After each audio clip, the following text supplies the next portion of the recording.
So guys, right now we're just letting the giraffe calm down. Once it's calm, HO is going to put a dart in it, which is a very strong drug. So you can see him, he's trying to just let the animal calm down. Once he has a good shot, he'll then find a position. And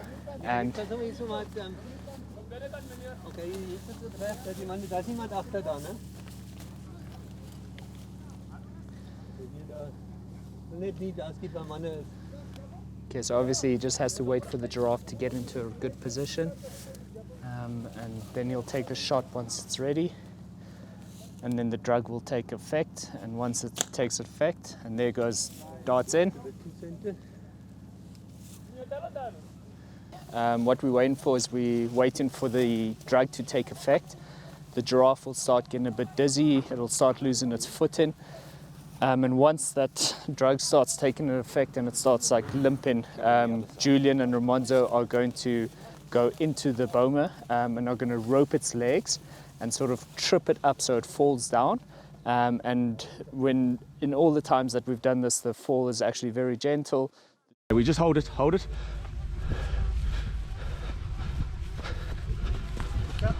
Okay, now let's hold it tight.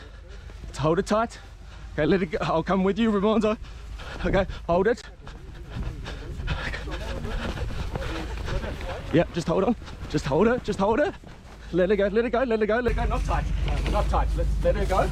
And we'll just walk with it. Yeah, no, I'm fine. We're just getting a little work. Ramon.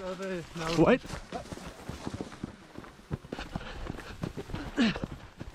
The giraffe goes down. Then what happens is the giraffe will be laying down, someone will jump on its neck, and once somebody's on its neck, HO the vet will then give a reversal drug, which then reverses all the drugs, and the giraffe is actually fully awake when this whole operation is happening. So its eye sockets are here. This is the ossicone where the unit is going to be put in it. Okay, hold the giraffe, we're taking off Pass up. Okay, so they're just taking a DNA sample now.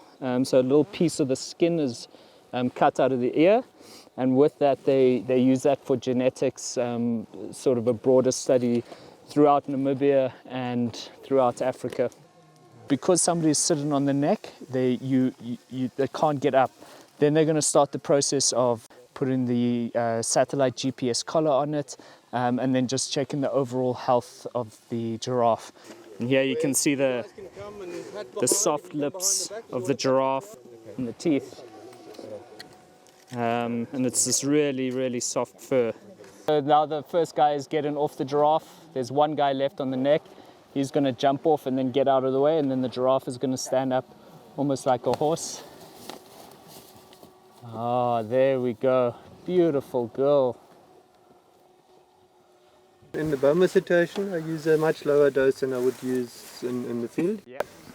Probably half or 2/3 of what I would use on the same giraffe in the field. Okay.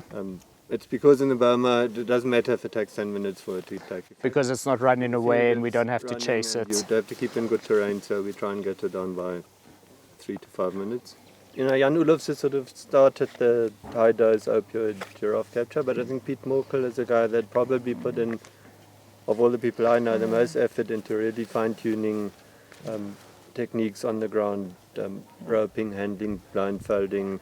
He's very innovative. Also, with the boma capture, that's a technique that's actually also been developed by Jan Olofs, but specifically for giraffe, with the higher curtains, the narrow passage, to clear game. They're one of the most experienced game capture teams in Namibia, and they've really perfected that technique. So it's a team effort. Without the peer game, bringing them into the boma, we would have to do a one-by-one darting. Came and did everything run smoothly? I mean, what are you guys' feels? Awesome. It was really smoothly. They came through quickly, and the team from Dupree Wells are just awesome. They just know what they're doing. Yep. They split the giraffe. They put 3 straight into the truck and left 1 behind for us to put the unit on.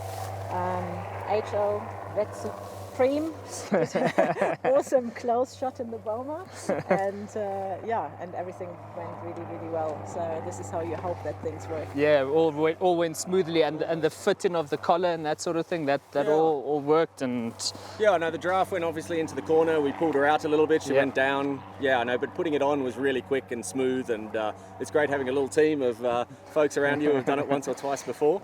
But yeah, no, as far as I could see, and then HO helped us. We pulled her out, and she got straight up and straight into the truck. So we take as much information as possible as we can, but in this situation we want to get it up quickly, but we've got tail samples to understand, its diet, what it's been eating, and then in future if we bring it down again, we'll be able to test it again, looking at isotopes, some clever guys in labs doing that. The GPS satellite unit will help us monitor once we take it to Damaraland for the next couple of years. But the ossicone units are really interesting. So we trialled the first ever GPS satellite units on giraffe in the early 2000s in Northwest. Yep. And over the years we've done lots of R&D on it, worked with different companies, and we're down to this tiny unit now, and I think it's much better for the giraffe, it's much better quality, and we'll continue. If we can get something that's really tiny in future, that would be awesome. But it's all about looking at the next technology that's going to help us better understand and save giraffe. That's the most important thing. So we put this tracking unit on. Yeah. So this is now one of, I think, 150 we have in 8 African countries at the moment. So it's an Africa-wide initiative. We call it Twiga Tracker. Yeah. Twiga is Swahili for giraffe. And we follow all this giraffe, 150 giraffe, remotely. We can sit in our office in Windhoek, or we have a postdoc in America with the Smithsonian Institute. He can sit there and get all the data, and we can learn so much more about giraffe. We can learn how do they use their habitat, how do they move. Some of them, when we have a few collared in one population, do they get together?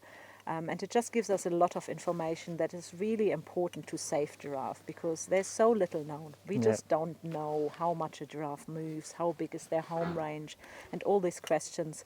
And it really helps us to save giraffe in Africa. So this one that we just tagged is just one of a bigger program, a continent-wide effort that really helps us to save giraffe. So it's not something we do just for laugh and giggles. So it's an important conservation measure. These all things are really interesting for people to do, but the follow-up is critical. Yeah. And I think that's where, if we've chatted, and Ultimate Safaris and Giraffe Conservation Foundation will be in the field for the next couple of years as a minimum.